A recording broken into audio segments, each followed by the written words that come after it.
Persepsi dan prasangka kita soal proses belajar yang gak asik itu sebenarnya sudah terbangun loh sejak pertama kali kita dipaksa untuk belajar. Meskipun ranking kita naik, tapi ternyata skornya malah turun. Karena budaya membacanya rendah, otomatis budaya untuk menulisnya juga kurang.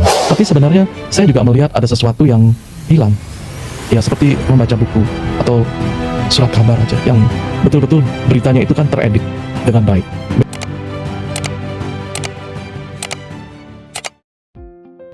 Pendidikan merupakan salah satu langkah utama dalam menciptakan masa depan yang lebih baik. Dalam upaya mencapai tujuan pendidikan berkualitas, Indonesia masih menghadapi tantangan besar.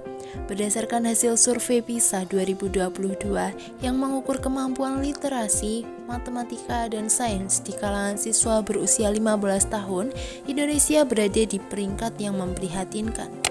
Hasil tersebut menunjukkan rendahnya minat literasi di Indonesia. Hanya sebagian siswa Indonesia yang mencapai tingkat kompetensi literasi yang diharapkan. Literasi bukan hanya kemampuan membaca dan menulis, tetapi juga kemampuan untuk memahami, menganalisis, dan menggunakan informasi dengan bijak dalam kehidupan sehari-hari. Lalu, pernahkah kalian termakan berita hoax? Atau sekadar mengungkapkan kekesalan di kolom komentar selebritis atas tindakannya? Nah, masih banyak juga loh yang mencaci maki orang di sosial media yang mengatakan bahwa dirinya gay. Memang salah ya menjadi gay? Lalu apa bedanya gay dengan gay? Nah, itulah bukti nyata bahwa sebagian besar masyarakat Indonesia masih minim literasi. Rendahnya tingkat literasi ini menjadi ancaman serius bagi pencapaian tujuan pembangunan berkelanjutan SDGs nomor 4, yaitu pendidikan berkualitas. Namun, tantangan ini juga membawa peluang besar untuk perbaikan. Pemerintah, guru, orang tua, dan masyarakat harus bekerja sama untuk meningkatkan kualitas pendidikan dengan fokus pada pengembangan literasi sejak dini. Program MBKM Asistensi Mengajar dapat berkontribusi dalam mengatasi permasalahan yang ada dalam institusi pendidikan terkait dengan melibatkan partisipasi tenaga pengajar tambahan yang dapat membantu dan mendukung proses pembelajaran guru di sekolah dengan berbagai keterampilan, pengetahuan, dan ide yang dimiliki sebelumnya. SMP Darul Muta'alimin yang terletak di Desa Tawangsari, Kecamatan Taman, Kabupaten Sidoarjo, menjadi sasaran atau objek dalam program asistensi mengajar karena terletak di lingkungan pedesaan yang cukup berkembang jika ditinjau dari fasilitas maupun tatanan masyarakat. Namun, kondisi tersebut berbeda dengan kondisi siswa dalam bidang literasi.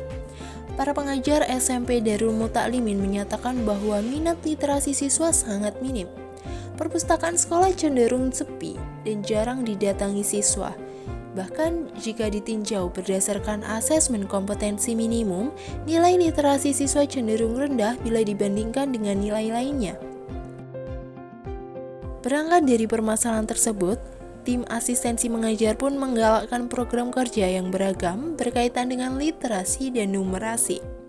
Di antaranya, pengelolaan sosial media, pelaksanaan sosialisasi pentingnya literasi, program Gerakan Literasi Sekolah atau GLS untuk mengoptimalkan pojok baca yang sudah terdapat di setiap kelas, kegiatan belajar mengajar, pelatihan penulisan esai dalam program Semarak Bulan Bahasa, praktikum sederhana pada mata pelajaran matematika dan IPA, serta revitalisasi dan pengoptimalan fungsi mading sekolah.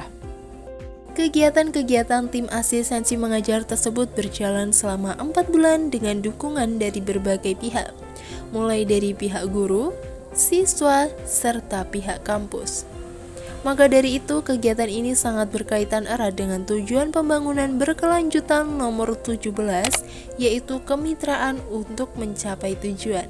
Dan tentunya juga ingin mewujudkan tujuan pembangunan berkelanjutan nomor 4, yaitu pendidikan berkualitas. Kita harus berkomitmen untuk tidak hanya mengejar angka dan peringkat, tetapi yang lebih penting adalah memastikan bahwa setiap anak Indonesia mendapatkan pendidikan yang dapat mengembangkan potensi mereka sepenuhnya.